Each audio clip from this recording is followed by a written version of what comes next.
Olá, seja bem-vindo às aulas de computação gráfica. Meu nome é Marcos Oliveira Freitas e nessas aulas nós estamos estudando a pipeline gráfica. Hoje nós vamos ver a etapa de rasterização. A pipeline gráfica é o processo de transformação de objetos do mundo tridimensional para uma imagem bidimensional. Nós estamos seguindo a pipeline fixa do OpenGL, que começa com a modelagem, depois a visualização, projeção e divisão de perspectiva, clipping, que nós vimos na aula passada, e rasterização, que vamos falar na aula de hoje. Nessa aula também vamos falar um pouco sobre colorização. Nas aulas anteriores, vimos que a etapa de visualização é a conversão dos pontos dos polígonos de coordenadas de mundo para coordenadas de câmera, com o objetivo de facilitar a etapa de projeção.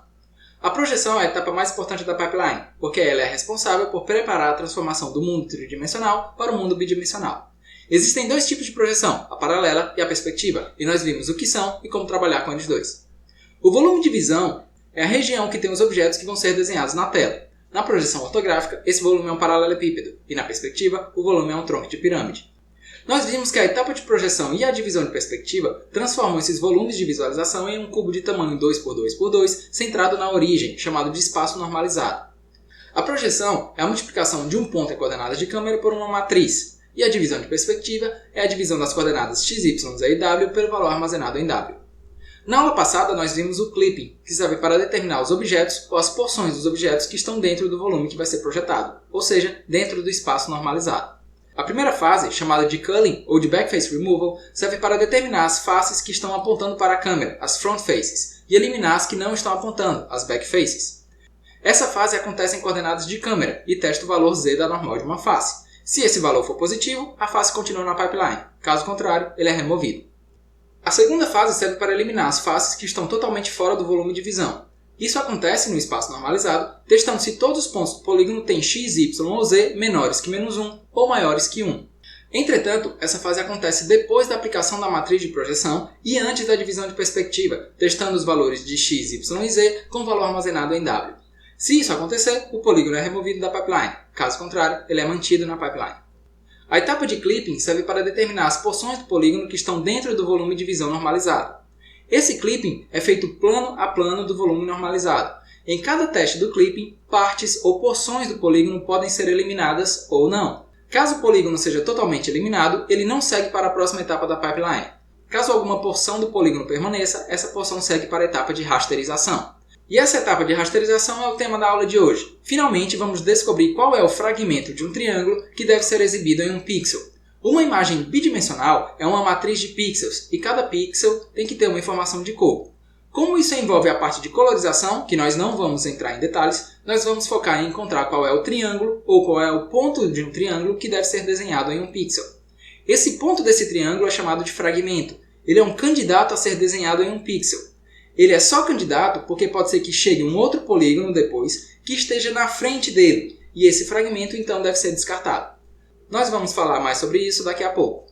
A primeira fase da etapa de rasterização é a transformação de viewport. Essa transformação serve para elevar a face que está no plano z igual a 1 no espaço normalizado, delimitado pelos pontos -1, -1, 1 e 1, 1, 1 para a tela bidimensional. Nesse exemplo, a imagem tem tamanho 16 pixels de largura por 16 pixels de altura, e os pixels vão de 00 até 15, 5. Essa transformação de viewport do espaço normalizado para a tela bidimensional pode ser vista como uma interpolação linear ou uma semelhança de triângulos. Assim, dado um ponto normalizado xp, ele deve ser levado para o pixel de tela xt de acordo com essa fórmula. Algo semelhante acontece com a coordenada y, ou seja, o valor yp no espaço normalizado deve ser levado para o pixel yt da tela. Perceba que, na imagem, o valor de y cresce de cima para baixo, enquanto que no espaço normalizado, o valor de y cresce de baixo para cima, por isso tem essa mudança no sinal das fórmulas. Assim, dado um ponto xp, yp, zp em coordenadas normalizadas, ele é levado para as coordenadas de tela xt, yt. Isso pode ser visto como uma combinação de uma translação com uma escala, e pode ser escrito como uma multiplicação por uma matriz. Essa matriz é aplicada a todos os pontos dos polígonos dentro do volume de visão normalizado. A próxima fase é, de fato, a rasterização. Nessa fase, cada linha da tela é percorrida da esquerda para a direita, e são encontradas as interseções dessa linha com o polígono que está na pipeline, de acordo com a interseção dessa linha de pixels com a aresta do polígono.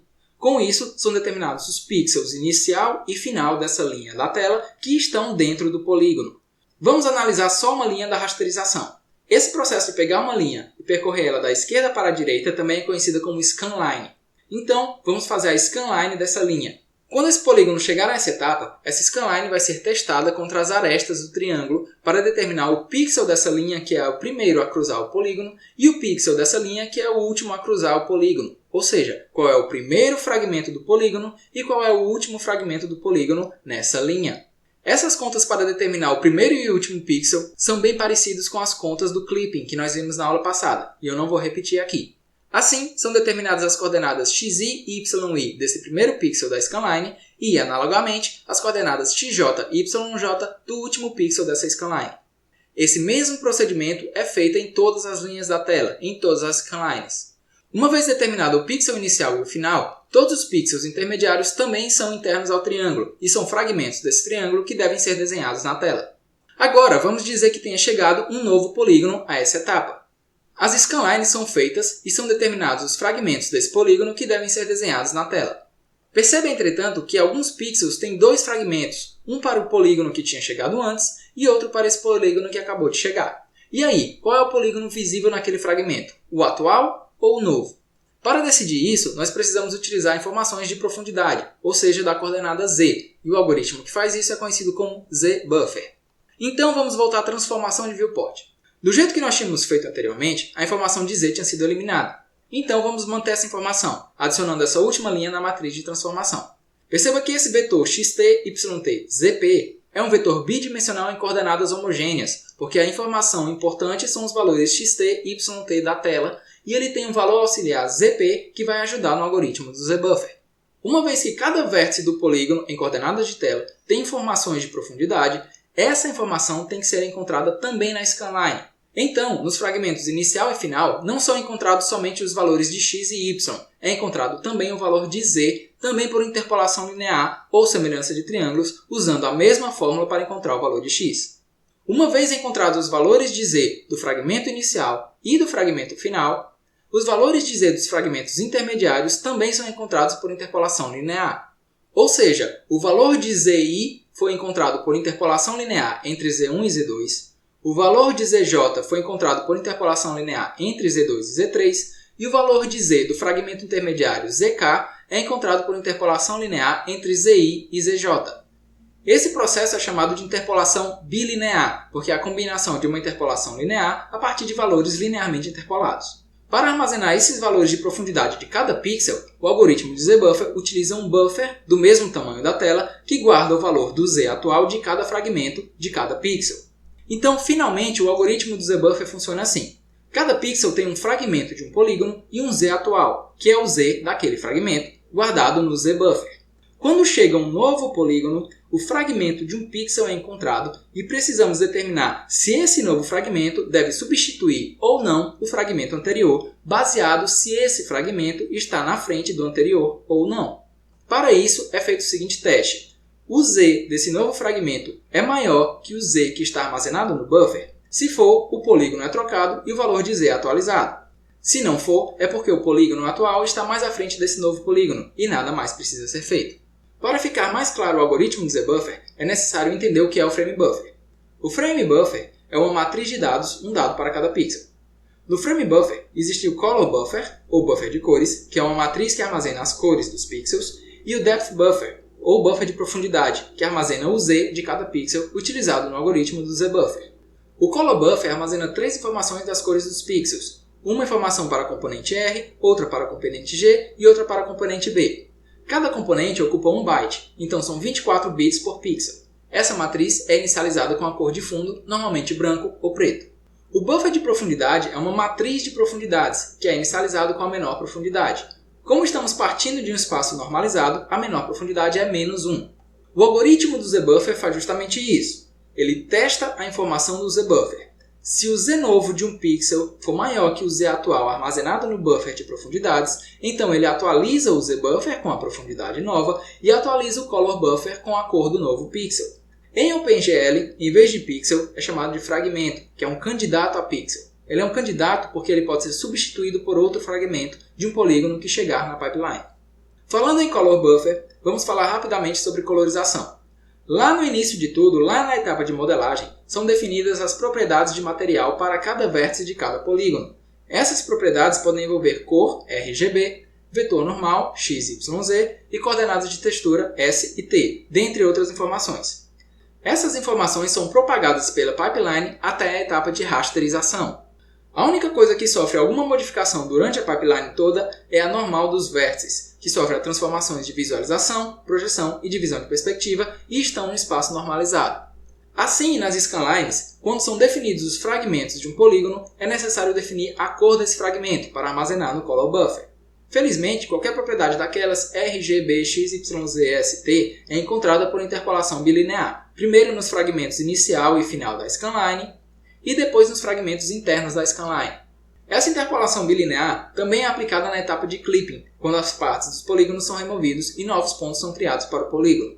Além disso, em programas que mostram imagens dinâmicas, como em animações, normalmente utiliza-se o que é conhecido como double buffering, ou seja, o uso de dois frame buffers, um chamado de front buffer e outro chamado de back buffer.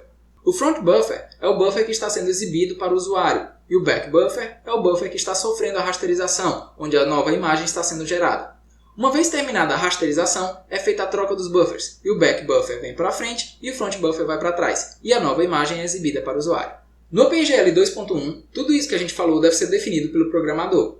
Para usar Double Buffer, Color Buffer e Depth Buffer, na inicialização do programa, devemos passar os parâmetros GLUT_Double, GLUT_RGB e GLUT_Depth para a função GLUT_init_displaymode.